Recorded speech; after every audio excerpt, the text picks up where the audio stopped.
வாழ்க வளமுடன் நண்பர்கள் அனைவருக்கும் வணக்கம். நான் உங்கள் நண்பன் அர்ஜுன். நான் செபியில் பதிவு பெற்ற பங்கு முதலீட்டு ஆலோசகர், செபி ரிஜிஸ்டர்ட் இன்வெஸ்ட்மெண்ட் அட்வைசர். என்னுடைய யூடியூப் நேம் அர்ஜுன் பங்கு மார்க்கெட்.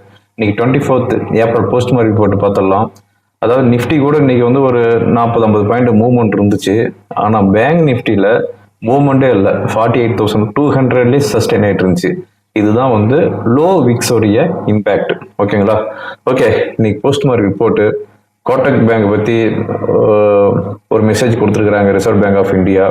அதுக்கடுத்து வந்து இன்னைக்கு ஒரு 4 ஸ்டாக் நான் வந்து உங்கள்கிட்ட ஷேர் பண்ணுறேன். அதாவது எஃப்ஐஸ் வந்து அவங்களுடைய ஸ்டேக் வந்து இன்க்ரீஸ் பண்ணிக்கிறாங்க, அதாவது ஷேர் ஹோல்டிங் பேட்டர்னை.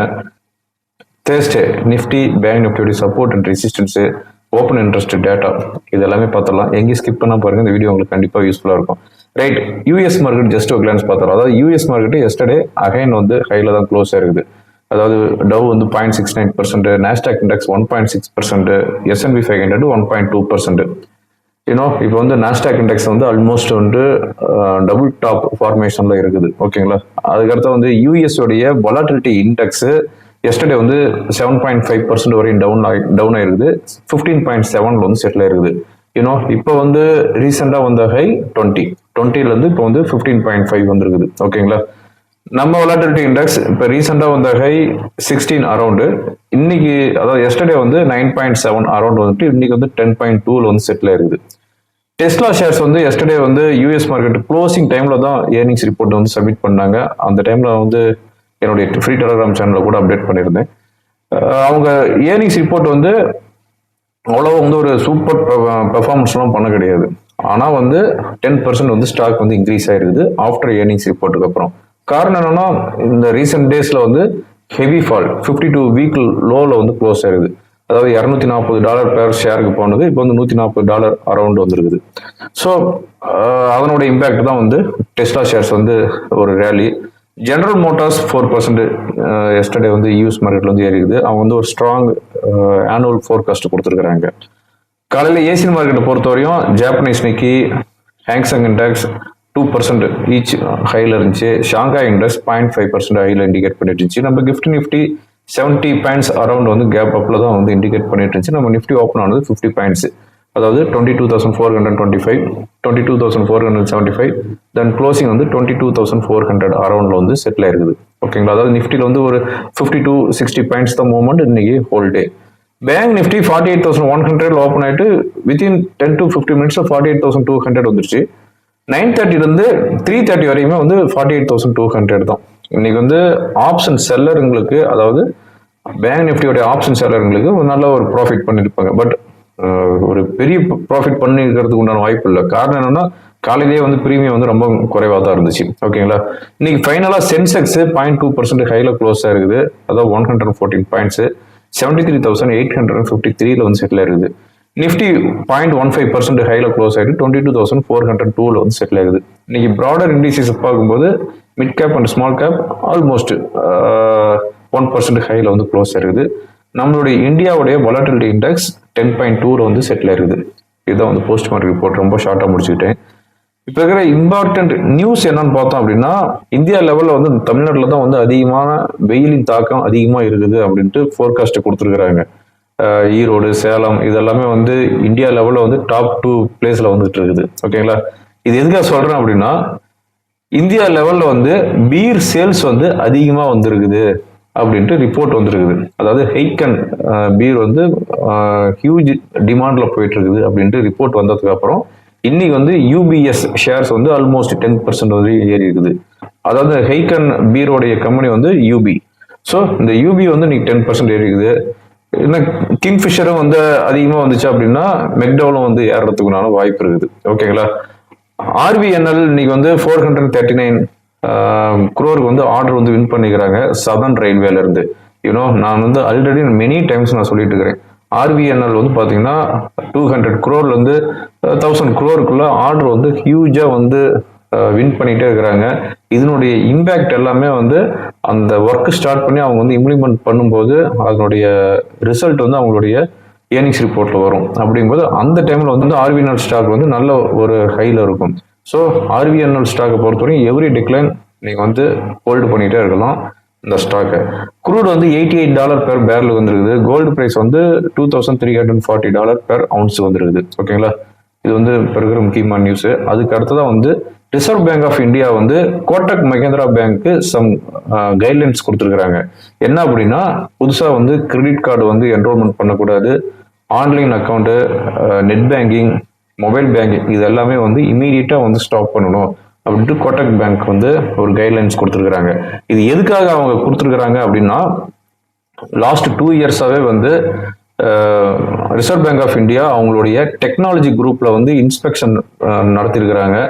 அந்த இன்ஸ்பெக்ஷனில் வந்து அவங்க லாஸ்ட் 2 இயர்ஸாக கொடுத்த கைட்லைன்ஸ் வந்து அவங்க வந்து ஃபாலோ பண்ணல அப்படின்ட்டு ரிசர்வ் பேங்க் ஆஃப் இந்தியா வந்து ஒரு ஸ்டேட்மெண்ட் கொடுத்துருக்குறாங்க. அதாவது IT inventory management, patch and change management, user access management, vendor risk management, data security and data leak prevention strategy, business continuity and disaster recovery இது எதுவுமே வந்து அவங்க வந்து ஃபாலோ பண்ண கிடையாது.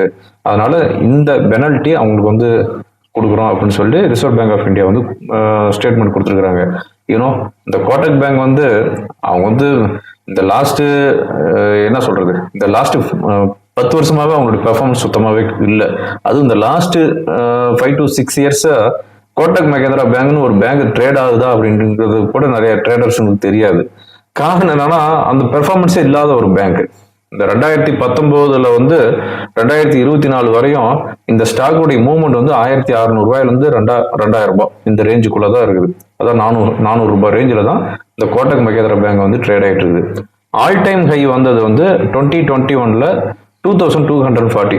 அதுக்கு அடுத்ததான் வந்து 1550 என்னமோ வந்துச்சு. இப்போ வந்து அகைன் வந்து 1700 1800 ரேஞ்சில் சஸ்டெயின் ஆகிட்டு இருக்குது. ஸோ கோட்டக் மஹேந்திரா பேங்க், அதாவது இதில் வந்து இன்வெஸ்ட்மெண்ட் பண்ணிக்கிறவங்களுக்கு தான் தெரியும் ஏன்டாப்பா அந்த ஸ்டாக் வாங்கணும் அப்படின்னு ஃபீல் பண்ணிட்டு இருப்பாங்க. ஓகே, ஆக்சிஸ் பேங்கோடைய ஏர்னிங்ஸ் ரிப்போர்ட் கொடுத்துருக்காங்க. ப்ராஃபிட் 7130 crore கொடுத்துருக்காங்க. Expectation 6200 crore. ஸோ ஒரு நல்ல ஒரு ப்ராஃபிட் ஆஃப்டர் டேக்ஸ் கொடுத்துருக்காங்க. என்ஐஐ அதாவது நெட் இன்ட்ரெஸ்ட் இன்கம் 13,089 crore கொடுத்துருக்காங்க. போல் வந்து 11,750 crore. ஸோ என்ஐஏ வந்து ஒரு பெட்டராக கொடுத்துருக்காங்க. ஸோ ஆக்சிஸ் பேங்கோடைய ஏர்னிங்ஸ் ரிப்போர்ட்டு ஒரு பெட்டரான ஏர்னிங்ஸ் ரிப்போர்ட் கொடுத்துருக்காங்க. இந்துஸ்தான் யூனிலிவர் இதனுடைய ஏர்னிங்ஸ் ரிப்போர்ட் கொடுத்துருக்காங்க. Revenue, margin, profit after tax இது எல்லாமே வந்து இன்லைன் வித் எக்ஸ்பெக்டேஷன். ஓகே, அதுக்கடுத்து வந்து எஃப்ஐஸ் வந்து அவங்களுடைய ஷேர் ஹோல்டிங் பேட்டர்ன் வந்து இன்க்ரீஸ் பண்ணிக்கிறாங்கட்டு எஸ்டர்டே 5 ஷேர்ஸ் வந்து உங்ககிட்ட நான் ஷேர் பண்ணியிருந்தேன். இன்னைக்கு வந்து ஒரு 4 ஷேர்ஸ் வந்து உங்ககிட்ட நான் ஷேர் பண்றேன். ஓகேங்களா, அதாவது கேம்ப்ஸ் 47.69% இருந்து 53.78% அவங்களுடைய ஸ்டேக் வந்து எஃப்ஐஸ் வந்து இன்க்ரீஸ் பண்ணிக்கிறாங்க. என்எம்டிசியில் 9.91% வந்து 12.60% இன்க்ரீஸ் பண்ணிக்கிறாங்க. யூனியன் பேங்க் ஆஃப் இந்தியாவில் வந்து 3.97% வந்து 6.75% இன்க்ரீஸ் பண்ணிக்கிறாங்க.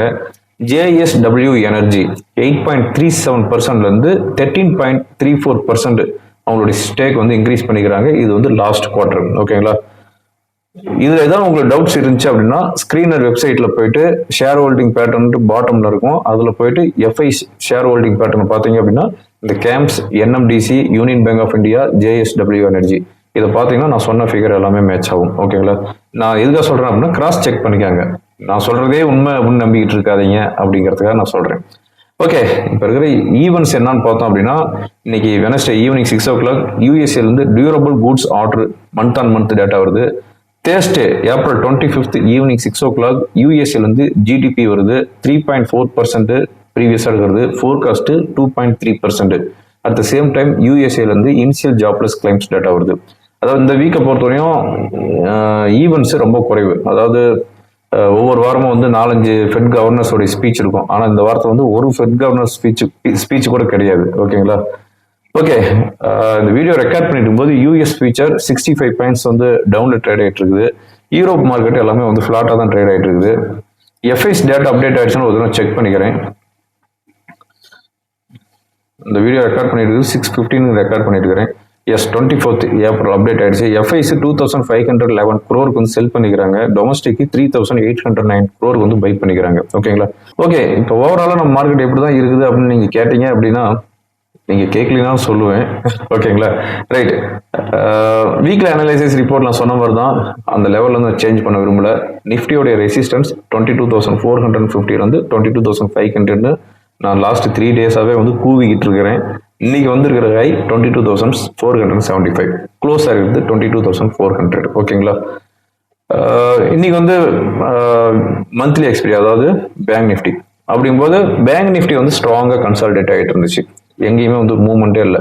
காரணம் என்னன்னா 48,200 கால், 48,200 புட், 48,000 புட்டு, இது எல்லாமே வந்து ஹியூஜ் ஓப்பன் இன்ட்ரெஸ்ட் இருந்துச்சு. அதனால எங்கேயுமே வந்து ஒரு வயலண்ட் மூவ்மெண்ட் இல்லை. ஸ்ட்ராங்காக கன்சால்டேட் ஆகிட்டு க்ளோஸ் ஆயிடுச்சு.